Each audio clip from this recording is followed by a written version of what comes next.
নমস্কার বন্ধুরা, কেমন আছেন? আশা করি খুব ভালো আছেন। আমরাও খুব ভালো আছি।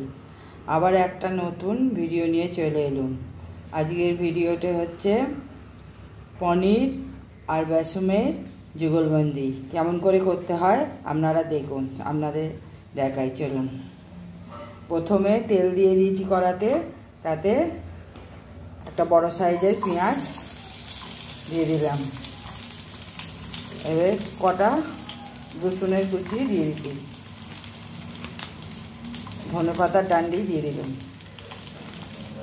একটা বড় শুকনো লঙ্কা, শিমলা মির্চি, গরম মশলা, দালচিনি, লবঙ্গ আর এলাচ, চার মগজ, এখন হচ্ছে কাজু, সব দিয়ে আগে এটাকে ভেজে নেব। এটাকে এমন করে ভেজে নেব। ভাজা ভাজা হয়ে গেছে, এবার একটু জল দিয়ে এটাকে ফোটাবো। এবার পুরটা করে নিই। পনির দিয়েছি, এখানে ধনে পাতা, কাঁচা লঙ্কা, নুন, লঙ্কা, এখানে ধনে গুঁড়ো, জিরে গুঁড়ো আর গরম মশলা সব দিয়ে মেখে নেবো। আর ওইটা পুরটা হবার জন্যে একটুখানি ময়দা দেবো। এটা সেদ্ধ হয়ে গেছে, এবার নামিয়ে নেবো। পনিরটাকে মশলা দিয়ে মেখে এরকম করে গোল গোল করে লাড্ডু করে নেবো।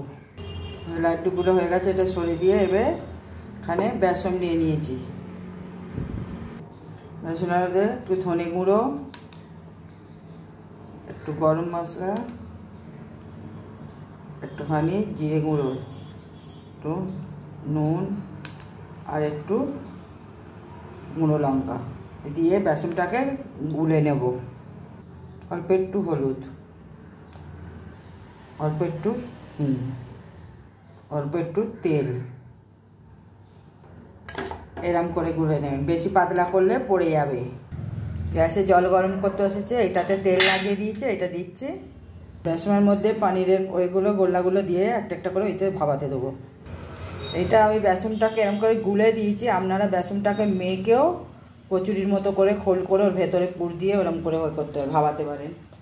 আমি এরম করে একটা একটা করে এখানে দিয়ে দেবো। ঢাকা দিয়ে দিয়ে সেদ্ধ হতে দেবো। সেদ্ধ হয়ে গেছে, এবার নামিয়ে নেবো। এগুলো শুকনো লঙ্কা আর জিরে ফোড়ন দিয়ে দেবো, আদা বাটা, টমেটো পিউরি, মশলাগুলো দিয়ে দিচ্ছি, ধনে, জিরে, লঙ্কা, হলুদ, নুন সব দিয়ে দিয়েছি একসঙ্গে। যেই পেস্টটা করে রেখেছিলাম কাজু দিয়ে সেইটা দিয়ে দিলাম। যারা আদা রসুন খান না তারা আদা রসুন না দিলেও চলবে। আদা রসুন বলছি, পেঁয়াজ, সরি, পেঁয়াজ আর রসুন যারা খান না দেবেন না, বিনা এতেও করা যায়। দেখুন এগুলো কত সুন্দর হয়েছে। তেল ছাড়তে চালু করে দিয়েছে, এবার আমি জল দিয়ে দেবো। জল দিয়ে ফুটতে দেবো। একটু চিনি দিয়ে দিলাম, ফুটে গেছে, বড়াগুলো দিয়ে দিলাম, গরম মশলা, ঘি দিয়ে ঢাকা দিয়ে রেখে দেবো। কসুরি মেথি দিয়ে দেবো। পনির বেসনের যুগলবন্দি, সরি ক্যাশপর এত চেঁচাচ্ছে শুনতেই পাচ্ছে না। পনির আর বেসনের যুগলবন্দি হয়ে গেছে, এবার নামিয়ে নেব।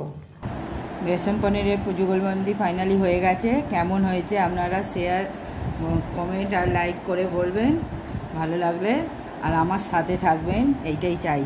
দেখুন কত সুন্দর হয়েছে, সফট একদম। এই দেখুন, দেখছেন ভেতরে পুর পনিরের আর ওপরে বেসন, একদম নরম। ছোট থেকে বড় সবাই খেতে পারবে।